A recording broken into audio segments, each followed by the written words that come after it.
friends, it's Trinae, aka Trinae JXO, and welcome back to my channel, guys. Today is a special day because it's the last video of 2023. Wow. If you watched my last video, I briefly touched on like what kind of year this has been for me. While it wasn't ideal and it wasn't the most comfortable or pleasant, I fully embrace all the lessons that I've learned and everything that I experienced and went through this year. I definitely feel like I needed this year to prepare me for the next level or next phase or next era of my life. So I'm extremely grateful. Outside of that, I have so many other things to be grateful and thankful for. I am extremely blessed. I do understand that. But I do also want to say, in regards to my last video, I got an unexpected, I don't know what I was expecting the response to be. I wasn't really looking for any type of response. I just really wanted to be transparent about where I was. I appreciate everybody who interacted with that video and left me such beautiful words, like motivating messages, heartfelt messages. I am happy that a lot of you were able to relate to that video and that message. That's why it was important for me to just put that out. But I'm feeling so much better. I'm feeling a lot better. I mean, things aren't perfect, but as far as like mentally and even emotionally where I am, I'm definitely feeling lots better. So we love that. And again, thank you to everyone who watched the video, subscribed because of that video, any of my new subscribers, and then anybody who left a comment, anybody who liked the video, even if you watched the video and didn't interact with it, if you shared it, whatever it is, I just want to say thank you. Moving on. I thought that this particular video would be appropriate given the timing. Today, I just want to talk about the self-healing journey. That's something that I started this year, or maybe I did not start, but I think I became aware of it, that it was happening, that I was evolving or like actively trying to take steps to become the highest version of myself. I could feel that this year. And even if there was work being done, I can't necessarily say I was aware of it prior to this year, but this year I definitely felt like I have been undergoing and been in a self-healing journey. The work is not done. I don't really ever feel like the work is done, honestly, but I wanted to just share this message because we're going into a new year. You know, I love new beginnings. Like, I love Mondays. I love like the beginning of a new month. Even waking up every morning, I just feel like it symbolizes a new beginning.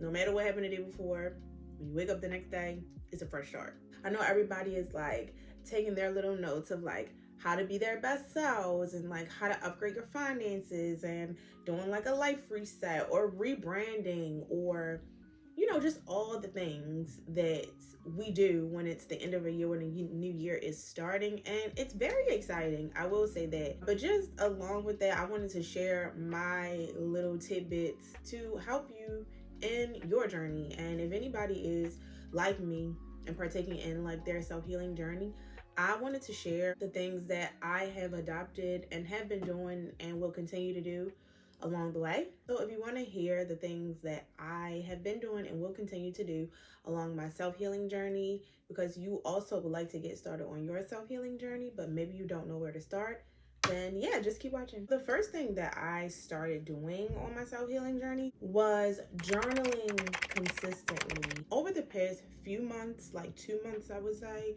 2 to 3 months, I kind of have slacked off on this. I just like went to the store and bought a little book. I have a lot of journals around here. I don't even know what they are, but I have plenty that are full.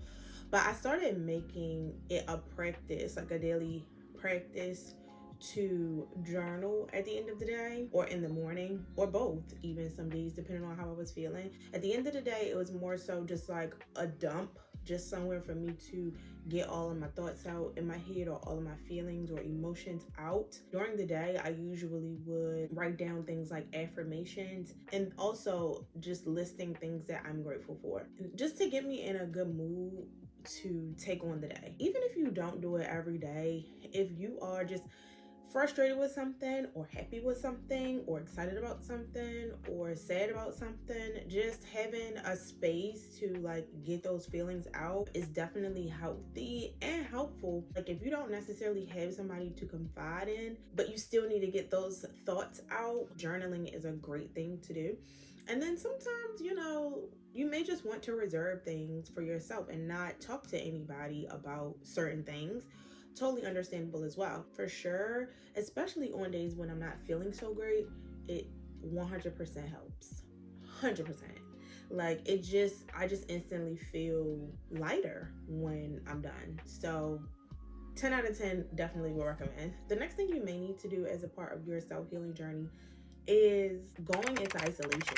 Me going into isolation, it was not completely intentional. I don't really know how it happened, but I'm honestly not complaining. I mean, I think that there is a rhyme and reason to everything, so I'm not even questioning it. I'm just taking advantage of the space that I'm in life right now. This could be difficult for people who really aren't used to being alone.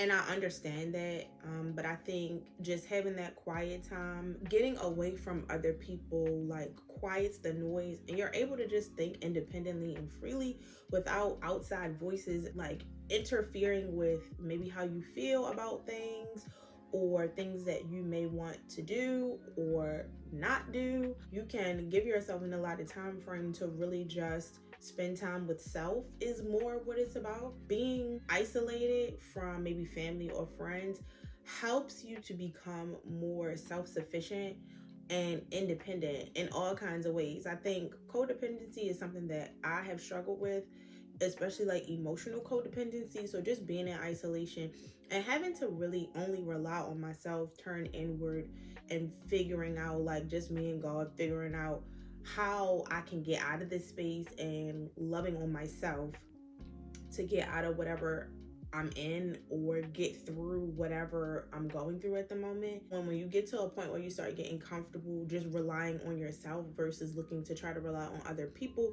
it just makes you feel so like powerful and like you can literally do anything. The next thing that I have been doing and would recommend on your self-healing journey, it would be consuming content with substance. Doing things like unfollowing blog pages. I at one point had blocked the Shade Room because I just could not take the foolishness and I did not even want to consume that and be consumed with that and with that energy. TV shows and things that I will watch, I did make some exceptions because I do still watch, like, my trash TV, like Housewives and things like that, but it's limited, like I wouldn't consume that stuff all the time, or like I would go on breaks where I wouldn't watch any of those types of things or any of those types of shows. Listening to podcasts of substance that I can actually learn from. I really, really like watching Sarah Jakes Roberts sermons, so I watch a lot of those, like just things like that, things that are going to fill you up and actually feed you and your mind and your soul. Even down to music, like I had to get to a point where I stopped listening to certain kind of music for a little while just to kind of like cleanse my energy, my palette, like, you know what I'm saying? Okay, y'all, so this was the moment that I realized that I had been talking for like 35 minutes and the camera recorded nothing. Okay, so I had to redo the whole thing. I was so frustrated. But anyway, I just want to apologize for the inconsistency in the lighting and like the angles. So please disregard. I hope it's not too distracting. But yeah, let's continue. You just want to make sure that you are consuming content that aligns with what you're trying to do, where you're trying to go. Consume content that feeds you, help you grow, help you evolve, whether that's spiritually, mentally, or emotionally, financially, whatever. And along with this is like curating your social media, only following accounts and people that actually like make you happy, bring you joy. It doesn't matter if it's somebody that you know personally or if it's like a content creator or your favorite celebrity or whoever.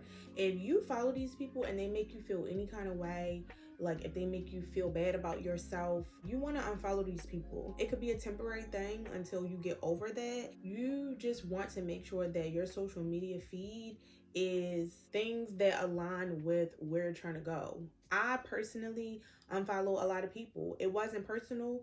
I hope that they don't think that is beef, because it definitely wasn't. I use my Instagram for inspiration. So it was a lot of people that I was following that just do not inspire me. And they might be great people if I know them personally, but just as far as to follow them on social media, not so much. I follow a lot of fashion pages because that's what I want to see. That's what inspires me. If it's anybody that follows me that feels like they don't like my content, I encourage them, unfollow me, please. I am not the girl that you have to follow just strictly off GP. Like, it's okay. I promise you. I actually would prefer that you unfollow me if you don't like what I post, because I don't want ghost followers. I don't want people to just follow me just because. I don't want people to just follow me because they know me. Like, you don't gotta do that. Especially if you're not interacting with my content. Just go ahead and unfollow me. Just go ahead. Another thing when it comes to that phone, baby, that block list.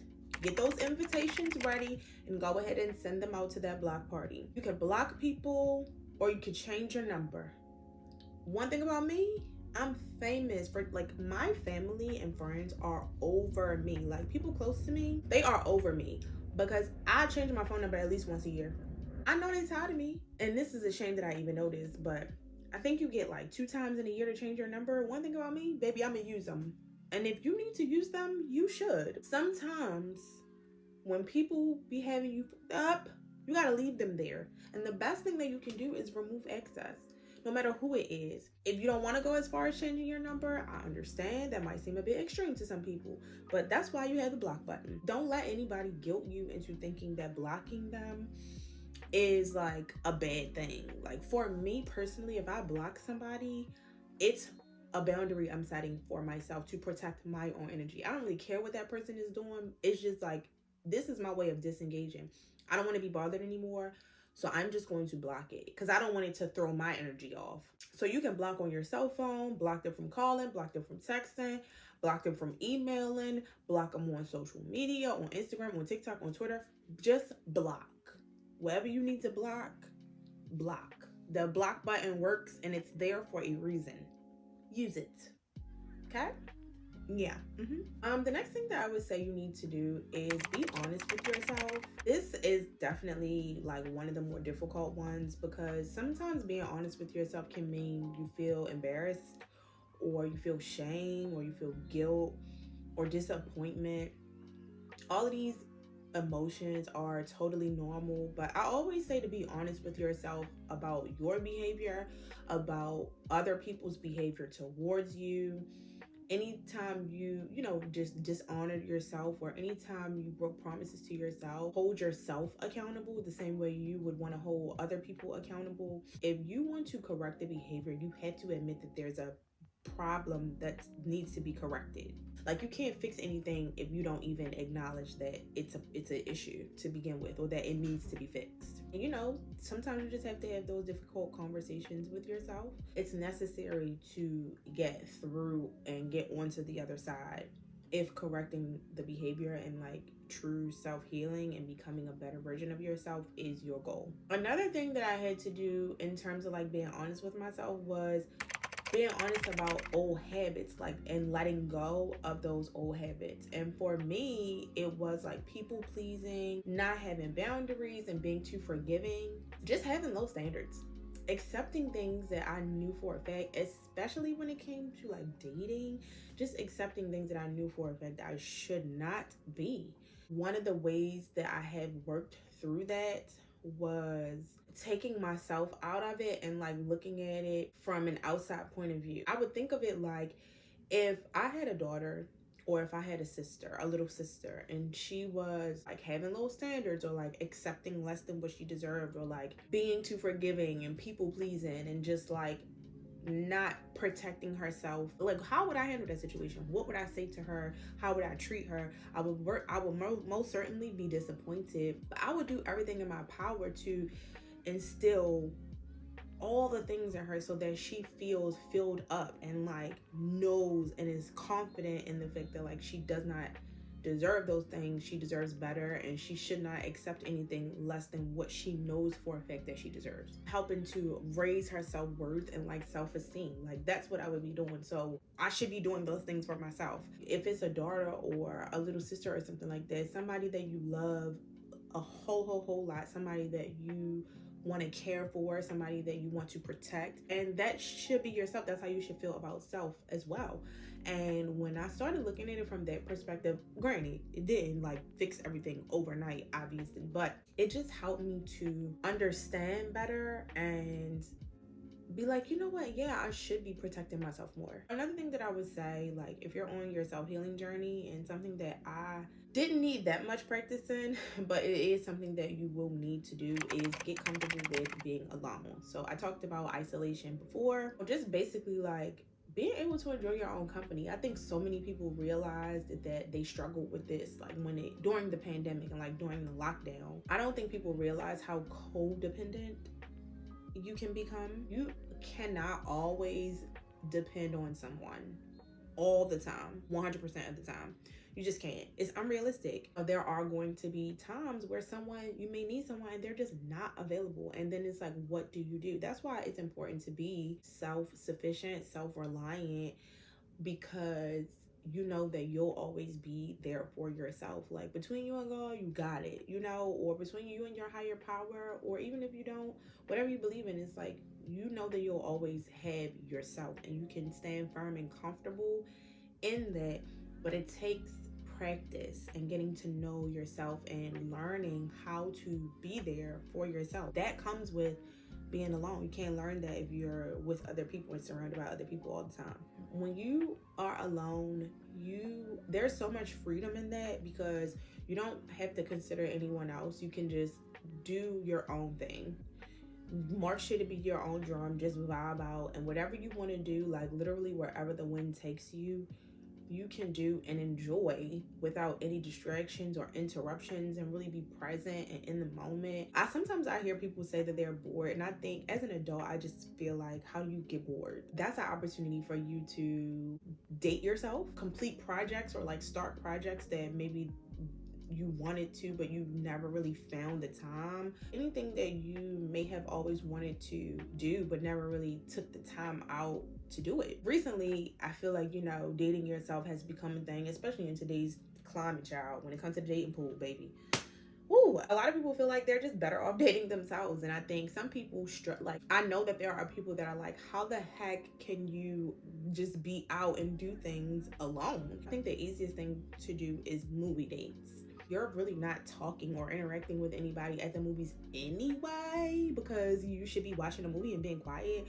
So it's like, you go there, you get your snacks, whether you paying for them or you bringing them with you, okay? And you go and you watch the movie, and when the movie is over, you can go home. Like, so I think that that's like the easiest thing. It's the same as if you're watching a movie at home alone, but instead of watching it at home, you're just going to a theater. It's still you spending quality time by yourself and outside of the home. I think sometimes that is like the important piece of it, is like being outside of the home. And there are a lot of things that I have not been able to do by myself or experienced alone yet, because I just will be like, what in the world? Like traveling definitely is one, but in 2024, that's something that I plan to do. Take my first solo trip. So we'll see. Keep you postponed on that.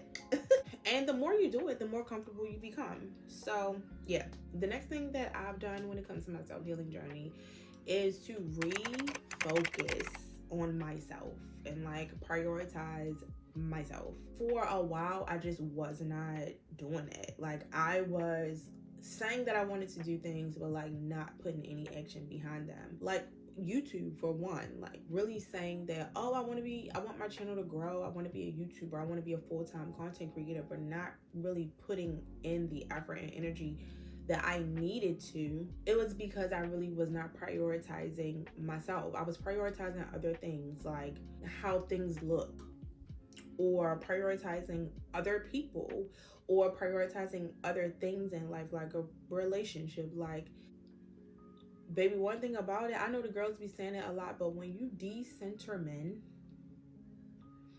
you'd be surprised the difference that it makes. sister. I promise you. Then you just realize that like that's where all your energy goes. Instead of focusing on what somebody else might want me to do, doing things that I want to do for myself and not really caring about how it makes other people feel. That may sound a little bit harsh, but it's like if I'm not hurting or harming anyone and I am doing things for me, like why would I care about how it makes somebody feel? I think this is a huge one for, parents. If you're a mother, if you have kids, if you're a wife, or if you're married, if you're in a serious relationship, I think this is a huge one because, we have a habit of, especially women, oh my goodness, we have a habit of putting everyone else and their needs before ours. And I have heard so many stories like on social media, and you see movies about it, you read books about it, like just of women losing themselves in relationships and in motherhood. It's because you are not the priority. You're not making yourself the priority. I know with kids it can be a little bit more difficult, especially with young kids, because they literally rely on you for everything. So I get that, but that's why I love to see moms still doing things that they did before they entered motherhood, like working out or just being cute, like how Rihanna dressed during her pregnancies I loved seeing that. And because it was just like, this is who I am, and why would I change who I am just because I'm pregnant or I'm a mother? Like, I don't have to do that. I don't have to change every single thing about myself and lose my identity completely just because I'm a mother, just because I'm pregnant. That within itself helps you to keep your sense of self and stay grounded in some sense of your self-identity, which is very empowering. Maybe you can't completely just push everybody to the side or to the back burner, but at the very least you want to bump yourself up on the list and like be just as important as your children or as your spouse or as someone else who you may be a caregiver for. The last thing that I had to do on my self-healing journey, and that you definitely will have to practice, is grace. Extending grace to other people, and especially extending grace to yourself. I realized that a lot of things that people do to you don't have anything to do with you. When you do realize that, I'm not saying all the time, but a lot of the time, when you realize that, it helps you to deal with people different, approach situations differently, because you don't take things so personal. I think that just helps make relationships better. It helps you be a better person because you're able to like keep your composure more and emotionally regulated, and definitely extending grace to yourself, because the whole journey and just life in general, like we just are juggling so many things. And when you're on a healing journey of any kind, like it's not, or in any evolution process, like it's not linear. There are bumps along the way. There are so many challenges, like you get tested and things that can kind of just like knock you off your game. Extend yourself grace in those moments and not be hard on yourself and not get too down, because if you get distracted, if you get too discouraged, you're not going to want to continue. You just have to understand that it's not going to be pretty or picture perfect. The most important thing is to just keep steady. That's why I always like to say, tomorrow is a new day. Tomorrow is a new day. It's a fresh start. It's a new beginning, because no matter what happened today, God willing, you're blessed the next day to wake up and start fresh. And always remember what your end goal is, which is to become the best version of yourself. If your healing journey is something that you're going to be embarking on in the new year, I just want to send you lots of love and lots of encouragement, lots of support. It's not easy, 100%. Like, this year has been one of the most challenging emotionally for me, but I don't even, like, I feel good. I don't feel like beat down or like whatever the case may be. I feel very hopeful and very like excited about the new year, which I haven't been excited for a new year in quite a few years, not gonna lie, but I'm genuinely excited for 2024. Maybe if you weren't even thinking about a self-healing journey, I hope that this video was even able to inspire someone. But yeah, if you've made it to the end of this video, I just want to say thanks so much for watching.